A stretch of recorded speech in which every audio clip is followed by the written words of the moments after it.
Buenas noches. En este vídeo vamos a trabajar un texto de Cassirer que si tomamos el título desde la traducción al inglés sería Sustancia y Función. El título más adecuado sería el concepto como sustancia y el concepto como función, o el concepto sustancia y el concepto función, ¿sí?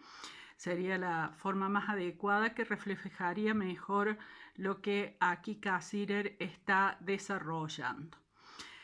¿Qué es lo que va a presentar aquí? Va a presentar la lógica del concepto y va a indicar, va a mostrar dos perspectivas lógicas del concepto.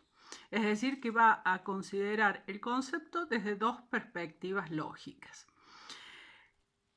Y él va a señalar una cosa que para nosotros es muy importante, y es que la concepción que se tenga sobre el concepto va a afectar la concepción que se tenga tanto sobre el conocimiento como sobre la ontología. Por eso es que este texto de Cassirer para nosotros se enlaza de un modo muy directo con los textos y con lo que vimos en la unidad respecto a la ontología. Bien, ¿cuáles son esas dos perspectivas que él nos va a presentar? Por un lado, la lógica aristotélica y por otro lado, la que propone el propio Cassirer. La lógica aristotélica, aquí tenemos que tener presente que esta lógica es inseparable de la metafísica, es decir, que en Aristóteles la lógica y la metafísica están perfectamente articuladas. Y de aquí es que se va a tomar el concepto sustancia y que sería el concepto genérico, que también lo vamos a analizar aquí. Y la otra perspectiva que es la que propone Cassirer y que se opone a esta de Aristóteles, es la que estaría en la base de la construcción de conceptos. Bien, vamos a comenzar entonces con el análisis que hace el autor del concepto genérico, que decimos que básicamente el que la plantea originariamente es Aristóteles y se ha mantenido hasta prácticamente el día de hoy. Inclusive hoy, en la actualidad, muchos autores cuando hablan de conceptos siguen esta idea aristotélica, y lo interesante es que siguen la idea aristotélica sin adherir a su metafísica. Es decir, lo que en Aristóteles estaba unido, después se separa y sigue, digamos, la parte lógica. Bien, este concepto genérico tiene básicamente dos supuestos, ¿sí? Uno de esos supuestos es la multiplicidad de cosas, ¿sí? Es decir, que parte ya de una idea ontológica, ¿no? Hay una multiplicidad de cosas, ¿sí? Hay muchas cosas. Y el segundo supuesto es el poder de la mente para seleccionar los rasgos comunes que tienen esas cosas, ¿sí? O sea, ese conjunto de cosas, vamos a suponer, tenemos robles, hayas, paraíso, jacarandá, ¿sí? Y todas esas multiplicidades, ¿sí? Nosotros podemos abstraer, tenemos la capacidad de abstraer los rasgos comunes. Esos rasgos comunes estarían representados en el concepto árbol, ¿sí? Esa sería la idea principal. Es decir, que la mente puede seleccionar esos rasgos comunes. Y de ahí surge la noción de abstracción. Abstracción, ¿qué es abstracción? ¿Qué significa el verbo abstraer? Separar. ¿Sí? Es la capacidad para aislar una propiedad ignorando el resto, ¿sí? Es decir, que cuando yo abstraigo el rasgo común que hay entre robles, haya, paraíso, jacarandá, etc., y digo árbol, he seleccionado, he separado algunas propiedades y ignoro otras, ¿sí? Eso es la abstracción. Entonces, ¿cuál es la idea central aquí? La mente separa algo que está en las cosas, ¿sí? Por eso es que la lógica aristotélica no se puede separar de la metafísica aristotélica, ¿sí? O sea, que la relación entre la lógica y la ontología es bastante importante, hay una conexión muy fuerte. Bien, entonces retomemos aquí lo que estábamos planteando, ¿no? Entonces tenemos el concepto de árbol, vamos a seguir con el ejemplo de árbol.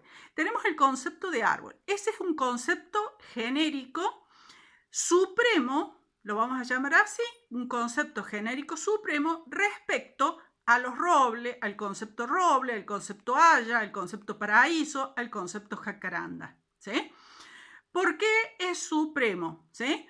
Porque los conceptos roble, haya, paraíso serían subespecies del concepto árbol, ¿sí?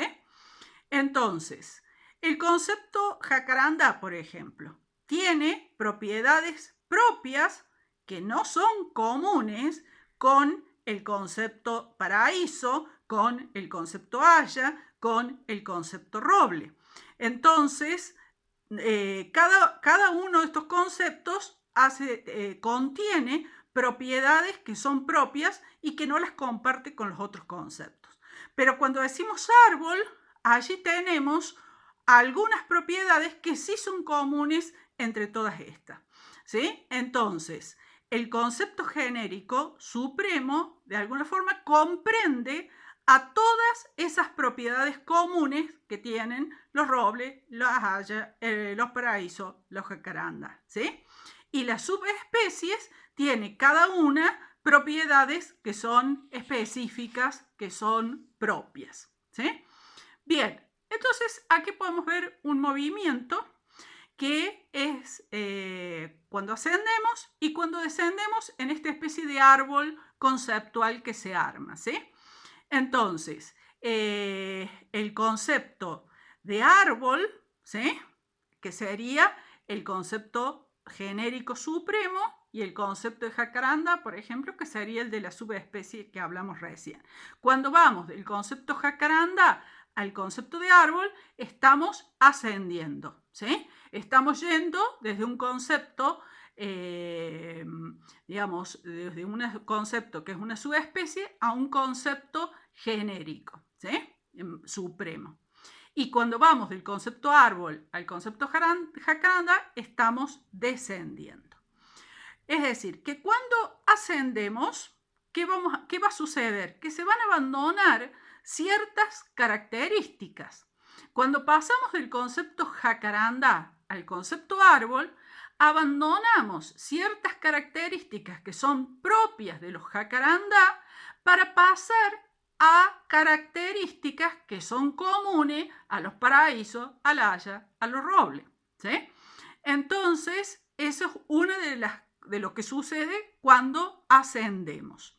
Pero a su vez sucede otra cosa, se aumenta la cantidad. ¿Por qué? Porque hay más árboles que jacarandá.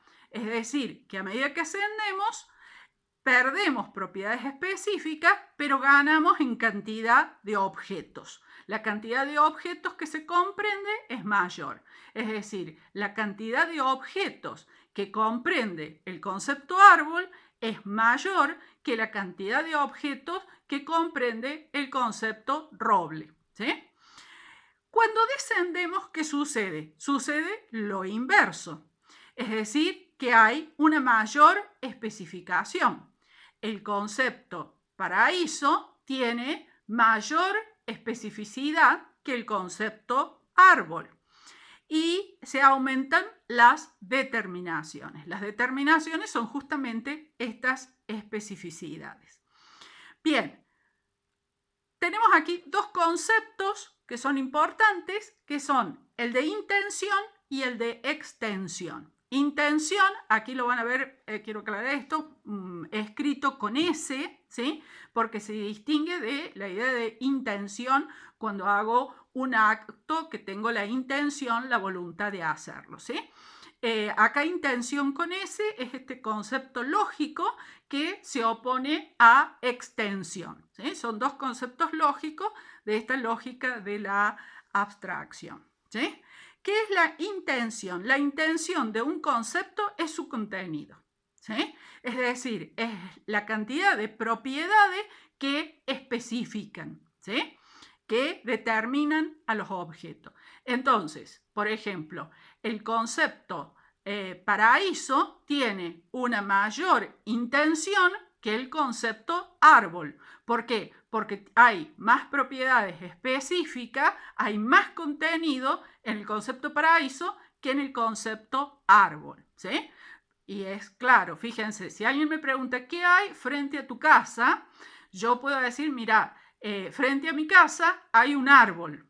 Si alguien quiere identificar cuál es mi casa a partir de ese dato, bueno, imagínense que le estoy dando un dato pobre, ¿sí? ¿Por qué? Porque tiene poco contenido. Digo, hay un árbol. En cambio, si le digo yo, hay un paraíso, le estoy dando una mayor información, una mayor especificidad, una mayor determinación. Es decir, que tiene mayor intención. Cuando nosotros descendemos en este árbol conceptual, es decir, cuando vamos de árbol a paraíso, la intensidad aumenta, ¿sí? Y cuando ascendemos, es decir, cuando vamos de paraíso a árbol, la intensidad disminuye. Bien, y el otro, habíamos dicho, la extensión. La extensión es inversa, ¿sí?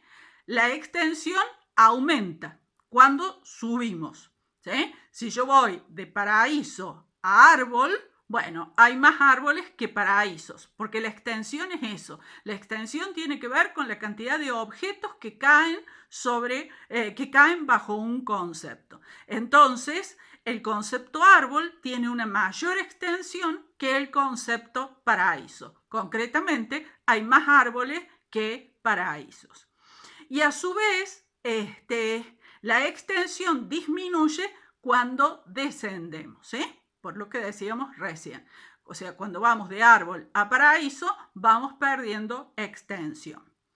Si nosotros vamos armando una pirámide conceptual, por ejemplo, decíamos haya, roble, paraíso, abstraemos el elemento común, tenemos el concepto de árbol, pero si a su vez tomamos otras abstracciones y tomamos el concepto de árbol con otros por ejemplo, otros vegetales, otras plantas, bueno, y armamos el concepto vegetal, subimos más. Entonces, el concepto vegetal tiene mayor extensión que el concepto árbol, y a su vez el concepto árbol va a tener una mayor intención que el concepto vegetal. Y a su vez, si subimos más y tenemos el concepto de ser vivo, por ejemplo, tenemos vegetal y lo comparamos con animales, ¿sí? Entonces podemos subir en esa pirámide y allí vamos a tener el concepto ser vivo, ¿sí? El ser vivo, este concepto de ser vivo, tiene mayor extensión que todos los otros conceptos que hemos tenido, pero tiene mucha menos intensidad, ¿sí? Mucha menos intención. Entonces, la cantidad de información que se va obteniendo es cada vez menor a medida que vamos subiendo. Y seguimos subiendo y podemos llegar a la cima, que sería el concepto ser, ¿no? El concepto ser es un concepto que incluye todo, ¿sí? Porque todo es, de alguna forma u otra, es, o sea, es el ser, yo se lo puedo predicar de todo, ¿sí? Pero es un concepto vacío. O sea, ¿por qué es vacío? Porque no tiene contenido, no tiene ninguna información, no tiene intención. O sea, su grado de contenido, su intención es cero, ¿sí? Imagínense ustedes que alguien me pregunta, ¿qué hay en esa habitación? Y yo les digo, hay un ser. Bueno, no estoy dando ninguna información. Entonces yo le digo, bueno, y alguien me dice, bueno, da un poquito más de contenido. Bueno, hay un ser vivo. Bueno, Di algo más, bueno, pero algo más, ¿sí? Bueno, entonces tengo que ir descendiendo para ir dando mayor contenido. Bueno, en la habitación hay algo del orden animal. Bueno, podría ser un animal, podría ser un ser humano, porque el ser humano también es animal. Bueno, hasta que podemos llegar, bueno, hay un gato, ¿sí? Entonces, he ido descendiendo en la pirámide y a medida que voy descendiendo voy dando más determinaciones, voy dando más contenido, aumenta la intención y la extensión va disminuyendo. Bien, esa sería básicamente la teoría de la abstracción. Es decir, que llegamos abstrayendo, separando propiedades en común, vamos a llegar a este concepto ser, que es un concepto vacío. Entonces, Cassirer, ¿qué hace aquí? Plantea cuál es el problema de la teoría de la abstracción. Y se lo plantea en una pregunta. ¿Es realmente el objetivo final llegar a un concepto vacío? Es decir, todo lo que hacemos en la ciencia, buscando conceptos cada vez que nos den más bien más determinaciones. ¿Estamos realmente buscando, en vez de esto, un concepto que sea vacío? Llegar a la cumbre, la cima sería llegar a un concepto vacío. Ese es el fin de la finalidad de nuestro progreso en el conocimiento, ir subiendo y llegar a este concepto vacío. Ese sería uno de los problemas. Y el otro sería que el proceso de la abstracción es un proceso negativo. ¿Por qué? Porque cuando separa lo que es común, niega, ¿sí? Niega. Es decir, que cuando dejamos las propiedades específicas del jacarandá, del paraíso, de la haya, esas propiedades específicas se perdieron en el concepto árbol, ¿sí? Y cuando fuimos al concepto ser vivo, ¿qué quedó del jacaranda? ¿Qué quedó? ¿Sí? No quedó nada, las propiedades específicas se perdieron, se van diluyendo. O sea que es todo un proceso de negaciones. Esa separación me hace negar todas las otras propiedades que no serían en común. O sea, me hace negar todo aquello que es específico. O sea, queda fuera. Por lo tanto, vamos negligenciando, vamos perdiendo determinaciones. Entonces, consideremos cuáles son los presupuestos de la metafísica de Aristóteles y por qué esta lógica tenía un sentido a partir de esa metafísica de Aristóteles. Para Aristóteles, si nosotros preguntamos la ontología, ¿no?, de Aristóteles, recuerden que la ontología responde a la pregunta ¿qué hay?, ¿qué existe?, ¿sí? Aristóteles va a decir hay sustancias, ¿sí? ¿Qué son las sustancias? Son entidades individuales que están constituidas por materia y forma. Esa forma, ¿sí?, es justamente lo que no se puede modificar, porque si se modifica ya no es más esa determinada sustancia. Entonces, uno podría decir que son algo así como la forma sería como una especie de propiedad esencial, pero en realidad son mucho más que propiedades, porque en realidad lo que hacen esa forma es estructurar a la materia, ¿sí? Entonces, esa forma, ¿sí?, sería justamente lo esencial. Bien, y esa forma es justamente lo que la mente va a tomar como el elemento común. Es decir, que cuando nosotros comparamos las hayas, los robles, etc., vamos a separar una forma y esa forma común es la que vamos a llamar árbol. Todas las otras propiedades que no son la forma, que no tienen que ver con esta esencia, son accidentes. ¿Y qué quiere decir que son accidentes? Que se pueden modificar, que pueden ser de otra forma, pero esa forma, que pueden ser de otra manera, pero la forma no se puede modificar. Entonces, aquí es importante una cosa. Una de las propiedades que va a destacar Aristóteles es la de relación. En realidad, la relación es una propiedad accidental, totalmente sin importancia, ¿sí? Es una propiedad no esencial. Cosa que va a ser distinta desde otra concepción, y nosotros ya vimos en lo que es la ontología relacional. La ontología relacional, justamente, la relación tiene una primacía, ¿sí? Sobre todas las otras propiedades. Bien, entonces, cuando nosotros decimos que la relación no es una propiedad esencial, ¿por qué? Porque en Aristóteles primero están las sustancias y luego esas sustancias se relacionarán entre ellas. O sea que la relación es algo que sucede después de la sustancia. En cambio, en la ontología relacional, que nosotros ya vimos, en la ontología relacional, la relación constituye, digamos, a las entidades, a los entes. Los entes son resultado de esas relaciones. Bien, entonces, ¿a qué conclusión llegamos aquí? Que en esta metafísica nos va a llevar a distinguir los conceptos de las relaciones. Los conceptos se van a referir justamente a esas formas. El concepto expresa, capta esa forma, ¿sí? Esa forma de la sustancia y no las relaciones. El concepto es justamente este género universal, es el elemento común de una serie de cosas que son concebidas como semejantes, cosas particulares. Esta idea es la que se fue consolidando en el tiempo y se fue, si bien la metafísica de Aristóteles, ya muchos no adherían a ella, pero sin embargo la forma de concebir el concepto ha permanecido durante los siglos, ¿sí? Bien, y se da este problema.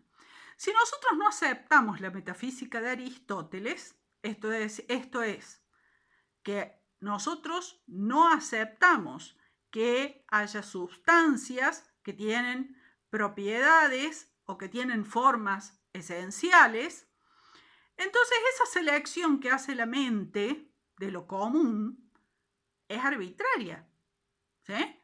Entonces surge un problema. ¿Será que se ha hecho la abstracción correcta? ¿Sí?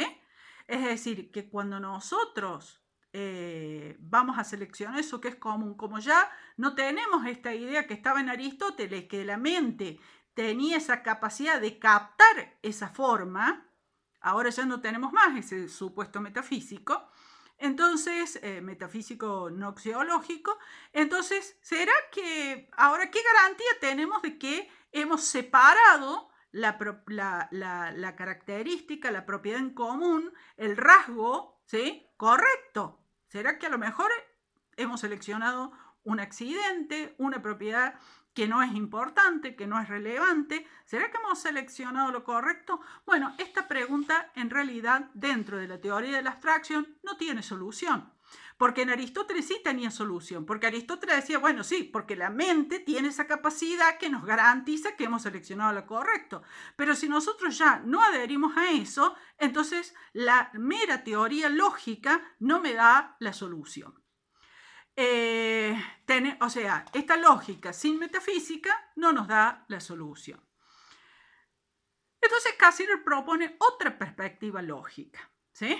Entonces, como esta teoría de la abstracción no nos permite responder a esta pregunta, es decir, cómo garantizamos que hicimos la selección correcta, se complica más, también se complica más si nosotros pensamos que en el mundo las cosas no se nos presentan agrupadas, ¿sí? Nosotros no tenemos todos los jacarandá, el mundo no está así organizado, todos los jacarandá en un lado, todos los robles en otro, todas las hayas y todos los árboles juntos, ¿sí? Para poder verlos y de ahí sacar, captar la propiedad común.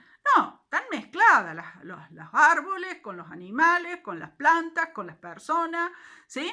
Está todo mezclado y los árboles entre sí. Entonces tenemos multiplicidad de cosas, pero esas cosas no están ordenadas, ¿sí? Cuando nosotros ya suponemos un orden, ¿sí? Cuando ya podemos hablar de árboles, ¿sí? Y arbustos, por ejemplo, una diferencia, o de árboles y alguna otra planta, ¿sí? Y helechos, ¿sí? Ya estamos suponiendo un orden, ¿sí? Entonces, para hablar de árboles, puesto que en el mundo no están todos los árboles relacionados, no están todos juntos, ¿qué es lo que en realidad los une? ¿Sí? ¿Qué es lo que enlaza a las cosas entre sí? Porque todos los árboles, salvo en el bosque, pero no tenemos en el planeta todo bosque por un lado y otra cosa y todos los helechos por acá, aún en el mismo bosque están mezcladas las especies, ¿sí?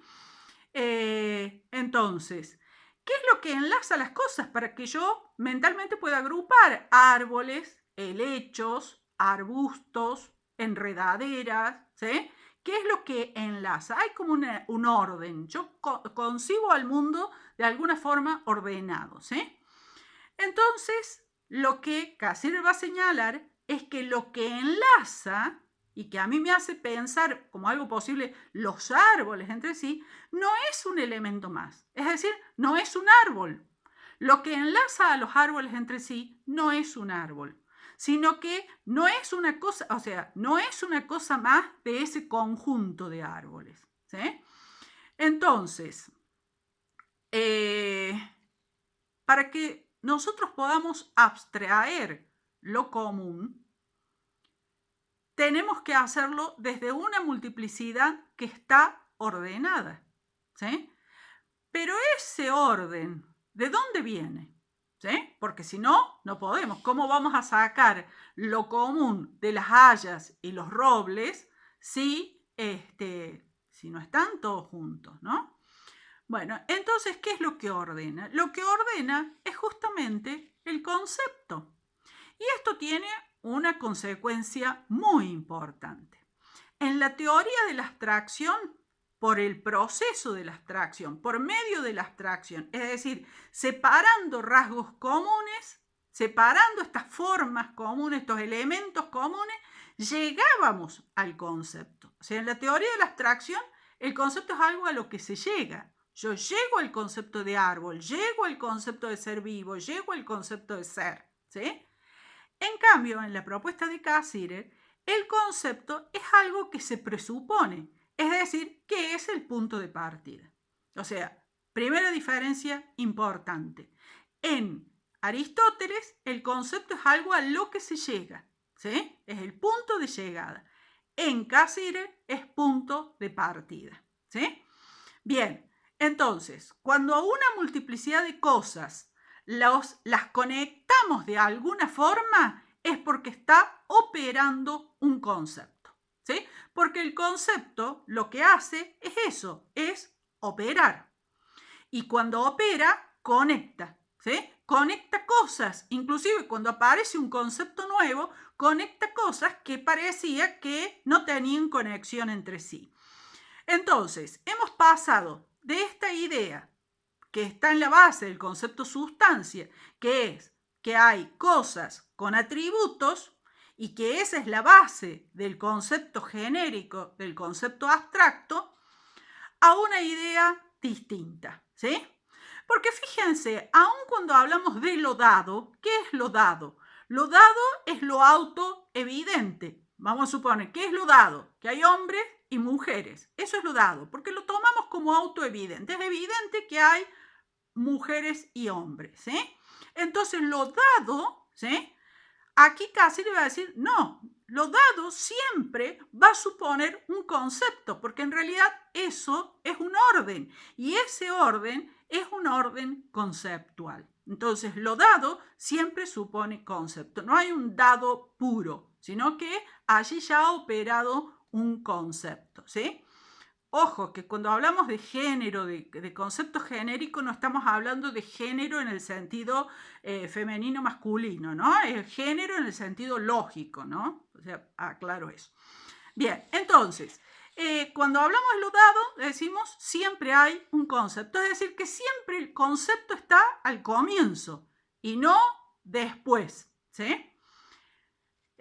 Cassirer es un neokantiano, ¿no? O sea que Cassirer sigue, digamos, la propuesta de Kant por supuesto, modificada, porque ha habido avances en la época de Cassirer, en la lógica y en otros ámbitos. Ya han aparecido las geometrías, las nuevas geometrías, o sea, hay cosas que sucedieron entre Kant y Cassirer importantes, pero Cassirer sigue tomando las bases del pensamiento kantiano.